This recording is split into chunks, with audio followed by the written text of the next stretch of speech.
প্রিয় আল্লাহর বান্দারা, শাওয়াল মাস এসেছে। দেখুন, রমজান মাসে জান্নাতের দরজাগুলো আল্লাহ তাআলা খুলে দিয়েছিলেন, জাহান্নামের দরজাগুলো বন্ধ করে দিয়েছেন। শয়তানকে খাঁচার ভিতরে, তাকে একেবারে আটলান্টিক মহাসাগরের ভিতরে, কারখানার ভিতরে, অন্ধকারের ভিতরে 1 মাসের জন্য আটকিয়ে রাখছিলেন। সে শয়তান কি ছাড়া পেয়েছে নাকি এখনো আছে? কথা বলবেন, আছে নাকি ছাড়া পেয়েছে? শয়তান ছাড়া পেয়েছে। শাওয়াল মাস এসেছে। দেখুন, শাওয়াল মাস কিন্তু হজের প্রস্তুতির মাস। আল হাজ্জু আশহুরুম মালুমাত, কয়েকটি মাসের সমন্বয়কে বলা হয় হজের মাস। শুধু জিলহজ মাসকে কিন্তু হজের মাস বলা হয়নি। এই শাওয়াল মাসেও আমরা কোনো একটা কাজ করতে গেলে আগামী থেকে প্রস্তুতি নিই না, যে কোনো একটা অনুষ্ঠান। তো দেখুন, এই হজের আনুষ্ঠানিকতা শুরু হয়ে গিয়েছে শাওয়াল মাসে। রাসূলুল্লাহ সাল্লাল্লাহু আলাইহি ওয়াসাল্লামও বলেছেন, আল্লাহ তাআলা বলেছেন আল হাজ্জু আশহুরুম মালুমাত, কয়েকটি মাসের সমন্বয় হচ্ছে হজের মাস। সেটা হচ্ছে শাওয়াল থেকে শুরু।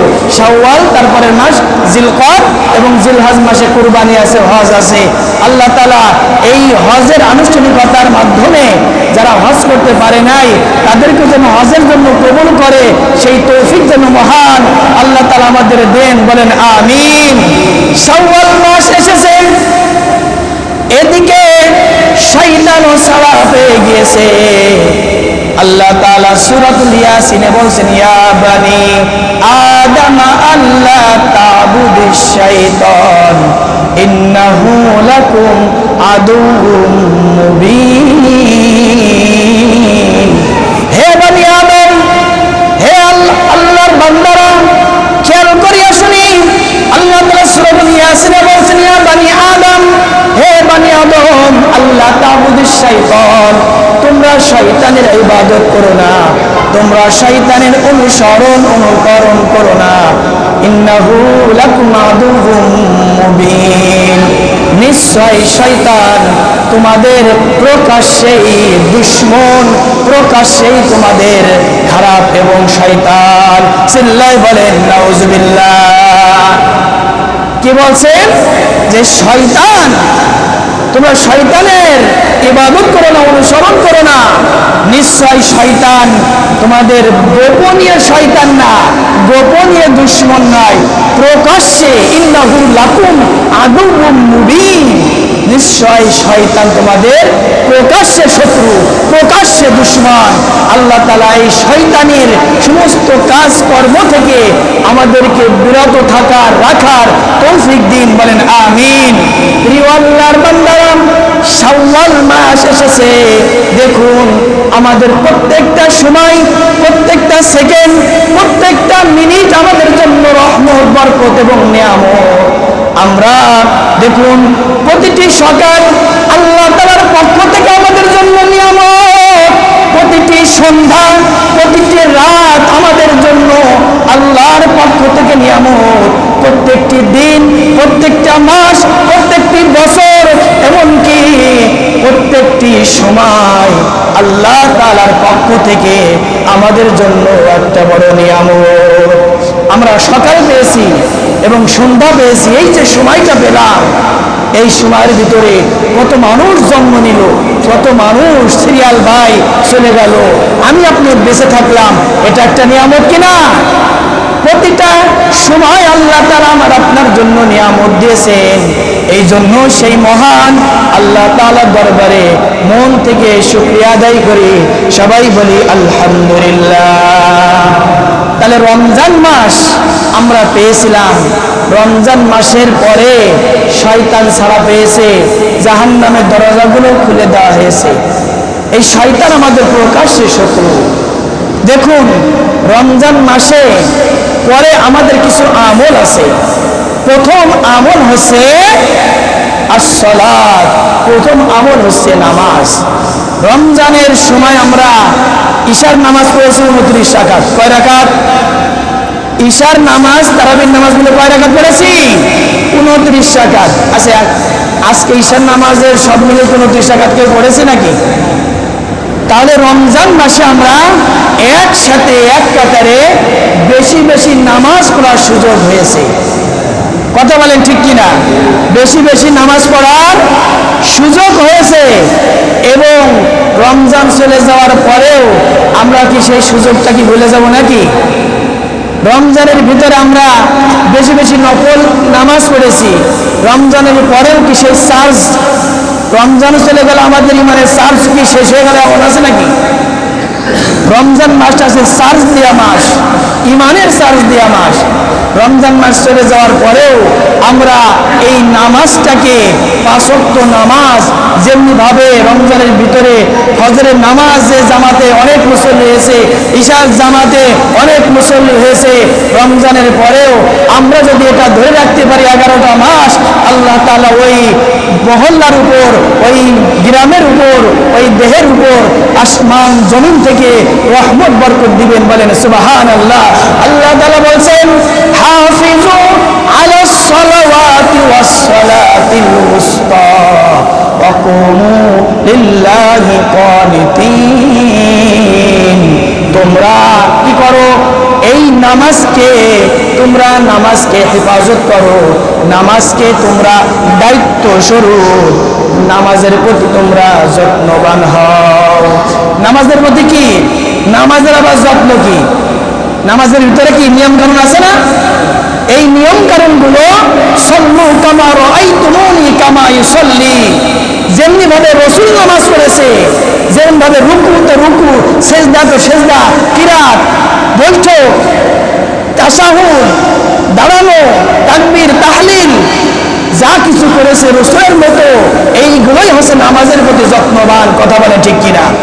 আল্লাহ রাসূল বলেন, যেভাবে আমি নামাজ পড়েছি, রুকু করেছি, সেজদা দিয়েছি, কিরাত করেছি, দাঁড়িয়েছি, তোমরাও ঠিক আমার মতোই রুকু করো, নামাজ পড়ো, সেজদা করো।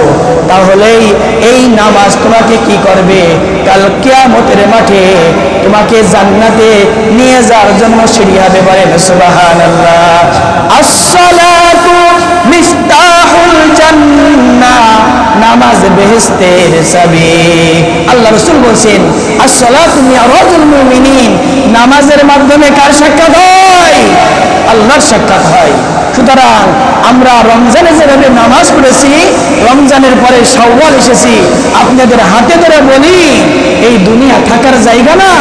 আমরা রমজানের পরেও কাঁধে কাঁধ মিলিয়ে আমরা ঠিক 5 ওয়াক্ত নামাজে বাড়ি থেকে এসে এখানে এসে নামাজ আদায় করব রমজানের মতোই। তাহলেই আল্লাহ তাআলার রহমত, বরকত এবং জান্নাত পাইতে পারি।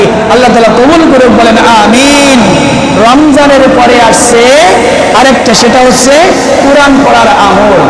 দেখুন, আমরা কোরআন যে একটা আল্লাহর সংবিধান, কোরআন যে মুসলমানদের একটা ওয়াজ্ব, যাতে ভিতরে কোনো সন্দেহ নেই, লা রাইবা ফি। রোজার মাসে একটা হরফ তেলাওয়াত করলে 70-700 নেকি ছিল, এই মাসে কি সেটা আছে নাকি? আর আলেমরা ওয়াজও করবে না, কিন্তু এক হরফে 10 নেকি, এটা সারা বছরের জন্য। মান করাআল কুরআন হারফান ফালাহু 10 মাররাতিন, যে ব্যক্তি একটা হরফ তেলাওয়াত করবে তার কয়টা নেকি? 10টা নেকি। আলিফ লাম মিম, কয়টা হরফ তেলাওয়াত করলাম? 3টা। 3 × 10 = 30। এরকম কোন কোম্পানি, কোন মালিক আছে নাকি এরকম বোনাস দেবে? এত ইসলাম, এত শান্তির ধর্ম, এত বোনাস, এত নিয়ামত আল্লাহ তাআলা দিয়েছেন। রমজান মাসে আমরা অনেকেই কোরআন তেলাওয়াত করেছি। এই কোরআন তেলাওয়াতটা রমজানের পরেই যে আমরা শাওয়াল মাসে আসছি, এবং যতদিন যত সময় বেঁচে থাকবে 11 মাস, আগামী রমজান আসার আগ পর্যন্ত আমরা কিছু না হোক ফজরের নামাজ পর ইয়াসিন সূরাটা একটু তেলাওয়াত করব। ফজরের নামাজের পর যাদের ডায়াবেটিস, তারা তো মোটামুটি ঢাকা খুললাম আছে না এরকম, অথবা এই মাথাতে আমরা দৌড়াদৌড়ি করি।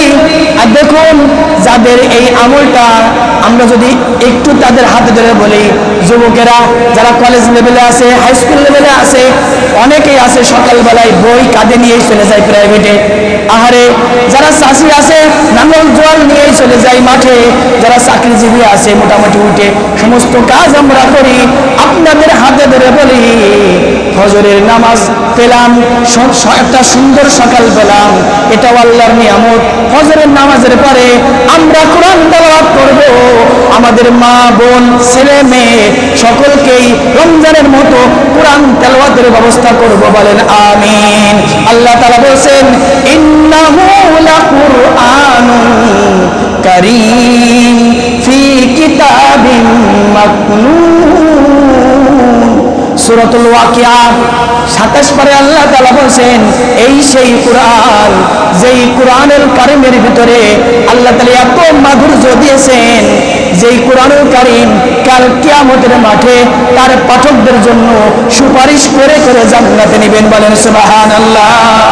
তাহলে রমজানের যেভাবে কোরআন তেলাওয়াত করতাম, রমজানের পরেও কিছু না হোক ফজরের সময় আমাদের অনেকের বাড়ি কোরআন আছে, মোটামুটি সে পুরোনো গামছা দিয়ে পেঁচিয়ে পেঁচিয়ে তুলে দিয়েছি, দাদা বাপ মামুর এগুলি পড়ি, আছে না এরকম? আমি দয়া করে বলবো যুবকেরা, এ আমার বাবাজিরা, আমার মুসল্লিরা, আপনারা এই আমলটা করবেন। 5 ওয়াক্ত নামাজে 5টা সূরা আমল আছে, আমি বলেছিলাম সেটা শুনে নেবেন, এবং কিছু না হোক ফজরে সূরা ইয়াসিন তেলাওয়াত করবেন, 2-5 মিনিট সময় লাগে যারা একটু চালু আছে, 5টা মিনিট একটু সময় দিতে পারবেন না? আর মাগরিবের পর সূরা ওয়াকিয়া, কোরআন এমন একটা কিতাব যেটা পড়লে তার রিজিকের কোনো অভাব হবে, তার ভিতরে যে রোগ মুক্ত করবেন তিনি কে? আল্লাহ তাআলা। এরপরে আসুন শাওয়ালের পরে জিকির, তাসবিহ, তাহলিল। আমরা রমজানে অনেক জিকির আজগার করেছি, আল্লাহর ডাকা করেছি, সুবহানাল্লাহ, আলহামদুলিল্লাহ। দান সদকার মাধ্যমেও এটা আল্লাহকে স্মরণ করেছি। আল্লাহ তাআলা বলেন ফাযকুরুনি আযকুরকুম ওয়াশকুরুলি ওয়ালা তাকফুরুন।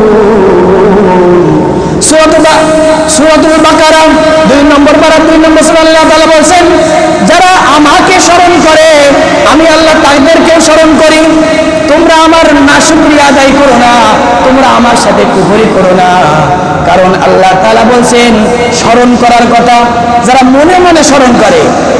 আমি যদি এখন মনে মনে সুবহানাল্লাহ বলি, তাহলে কি আপনারা কি বুঝতে পারবেন? ঘুমানোর সময় ঘুমানোর দোয়া পড়ে সূরা কালাম একটু জিকির আজগার করলাম, রাস্তায় যাওয়ার সময়, ফসল বুনার সময়, চাকরিতে যাওয়ার সময়, ব্যবসা করার সময়, সব সময় মনে মনে তাসবিহ, তাহলিল, সুবহানাল্লাহ, আলহামদুলিল্লাহ যদি বলি, আল্লাহ তাআলা বলেন যে ব্যক্তি মনে মনে আমাকে স্মরণ করে আমি আল্লাহ তাআলা তাকে মনে মনে স্মরণ করি, বলেন সুবহানাল্লাহ। যে ব্যক্তি আমার কাছে আসে, আপনারা এক বিঘে এগিয়ে আসে, আমি আল্লাহ তাআলা তার কাছে 2 হাত এগিয়ে যাই। যে ব্যক্তি হেঁটে হেঁটে আসে, আমি তার প্রতি রহমত, বরকত, নাজাত নিয়ে দৌড়াইতে দৌড়াইতে যাই, সিল্লাহ, বলেন সুবহানাল্লাহ। তাহলে আমরা যদি মনে মনে স্মরণ করি, তারপরে আল্লাহ তাআলা আমাদেরকে স্মরণ করবেন। আমরা এই যে মসজিদে যদি আল্লাহ তাআলা স্মরণ করি, আল্লাহ তাআলা বলেন এই যে ছোট্ট মসজিদে যে ব্যক্তি আমাকে স্মরণ করবে, আমি আল্লাহ তাআলা তাকে বাইতুল্লাহ কিবলায় স্মরণ করব, বলেন সুবহানাল্লাহ। আমরা কি কিবলায় যেতে চাই না? কি নিয়ত আছে তো ইনশাআল্লাহ? এই যে আল্লাহ স্মরণ করছে, এই জন্য বলে আলহামদুলিল্লাহ। এভাবে আমরা শাওয়াল মাসেও যেভাবে রমজানে স্মরণ করেছি, আমরা শাওয়াল মাসেও স্মরণ করব। আল্লাহ তাআলা তৌফিক দিন, বলেন আমিন। এরপরে আসেন সপ্তাহে একটা দিন কোনো আল্লাহ ওয়ালার কাছে আমরা বসবো, যাব। বুঝতে পারছেন? ইম্পর্টেন্ট কথা। আপনি এমন সময় আপনার মহল্লে, আপনার পাশে কোনো এক ব্যক্তি, কোনো এক মাদ্রাসায় আপনি প্রতিটা সপ্তাহে একদিন 2-1 ঘন্টা সময় দেন। কারণ ডাক্তারের কাছে আমরা যাই, বারবার গেলেও সমস্যা হয় না, কিন্তু রুহের যে একটা রোগ আছে, আসলে একটা রুহের যে একটা রোগ আছে, এই রোগকে সারতে হলে আপনার একটা ভালো আলেমের কাছে যেতে হবে। অত্যন্ত আপনাদের হাতে ধরে বলি, আপনাদের একটা প্রতিষ্ঠান আছে, এখানেও আলেমরা যিনারা আছেন, একবার যে তাদের একটা বক্তব্য শুনুন, দেখবেন আপনি একটা কষ্টের ভিতরে আছেন।